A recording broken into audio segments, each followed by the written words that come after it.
sit in a booth, drink coffee, do a walkthrough every few hours, and stay awake until morning. The place hadn't operated since the early 90s. No real threats, no intruders, just rusting equipment, long dead machines, and silence. The kind of job where you bring a book or scroll on your phone and maybe deal with a raccoon once in a while. The factory grounds were massive though, and part of the job required me to carry a walkie-talkie to stay in contact with the site supervisor or emergency services if anything went wrong. They gave me the only working one that night. I never expected anyone to actually use it. The first few nights were uneventful. Cold metal walls, flickering hallway lights, and a hum in the distance, like the building was still breathing. On the fifth night, I was walking through the western corridor when the walkie-talkie crackled for the first time. Just static. I paused, held it up, and asked if anyone was there. Nothing. Then silence. I figured maybe it picked up some stray frequency from a nearby trucker or something.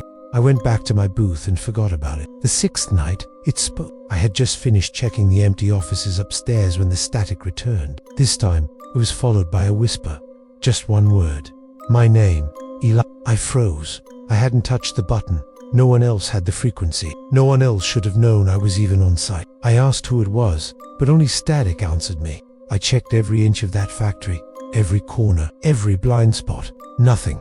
I locked the booth door that night, something I hadn't done before. I tried to shake it off. Maybe someone nearby was playing with a ham radio. Coincidence? Nothing supernatural.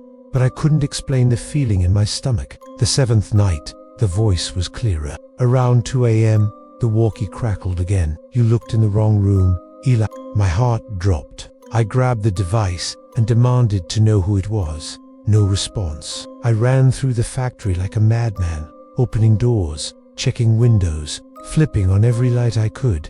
Empty, cold, but I couldn't shake the feeling of being watched. I checked security footage from the office. No anomalies, nothing on the cameras, but that didn't make me feel safer. If anything, it felt worse, like whatever was happening didn't need cameras, it only needed me. The next night, I brought a friend with me.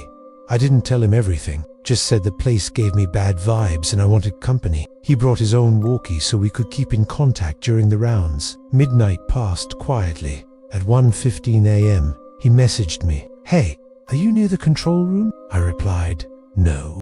"Why?" he said. "Someone just walked past it. Thought it was you." I ran there immediately. Nothing. No sign of movement. But then, his voice came through my walkie again. Panicked. "Eli, where are you?" "At the control room," I said. He was silent for a moment, then said, "No, you're not. You just walked past me." My blood ran cold. I turned in every direction. No footsteps, no sound, just the low, electric hum of dead machinery. We regrouped and left early that night. We didn't speak on the way out. There was nothing to say. The voice didn't come back for 3 nights. I started to hope it was over. Maybe just a weird string of events, a prank, some faulty tech. But on the 10th night, as I sat half asleep in the booth, the walkie crackled once more. "You can't leave now, Eli." The voice wasn't just a whisper anymore. It was clear, confident, close. It didn't sound like a prank. It sounded like a statement of fact. I stood up, heart pounding. "Who is this?" I demanded. "Do you remember the machine room?" it asked. "Oh, did you?" It was the one place in the factory I had never fully explored. The door was sealed shut, rusted, and jammed from years of disuse. Management had said it was off limits, too dangerous, possibly unstable, but I remembered standing outside it on my second night, feeling the cold seep through the crack at the base of the door.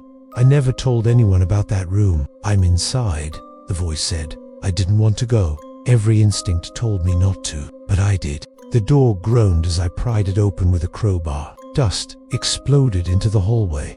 The air was thick, choking. My flashlight flickered as I stepped in. The room was massive, filled with forgotten equipment and half-disassembled machines. That looked more like torture devices than anything used for production. At the far end of the room was an old intercom, one I hadn't seen on any blueprint. The walkie-talkie crackled. "Come closer, Eli." I was shaking. I felt eyes on me. Not one pair many, watching from behind machinery, from the ceiling, from the dark corners where the light didn't reach. As I stepped toward the intercom, the voice grew louder. "You left me here. You let them turn me off?" I reached the intercom and stared at the speaker. "Who are you?" I asked. There was silence, then a laugh, low, hollow, inhuman. "You'll remember soon," it said. "You were here when it happened." My mind raced. I'd never worked in this place before, never been here, but suddenly, memories flooded back. Images I couldn't place.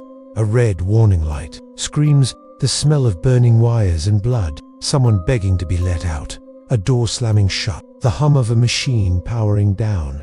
I backed away, trembling. "That wasn't me," I whispered. "Yes, it was," the voice insisted. "And now, you've come back." The machines started to vibrate. Lights flickered violently. My walkie dropped from my hand as the air grew impossibly heavy. I ran, down the hallway, past the offices, out into the night. I didn't stop until I reached my car, but as I drove away, the walkie crackled once more. It was in the passenger seat. I hadn't even noticed. It hissed to life. "We're not done, Eli." I threw it out the window, but every night since then, I've heard static in the walls, in the wind, in the silence before I fall asleep. Sometimes I even hear my name again. Sometimes it tells me what I'm thinking before I say it. Sometimes I dream of that machine room, and in every dream, I'm the one who locks the door. I wake up sweating, and I know, deep down, that voice wasn't just inside the walkie. It's inside me now, and it's remembering every single thing. Until next time, stay safe.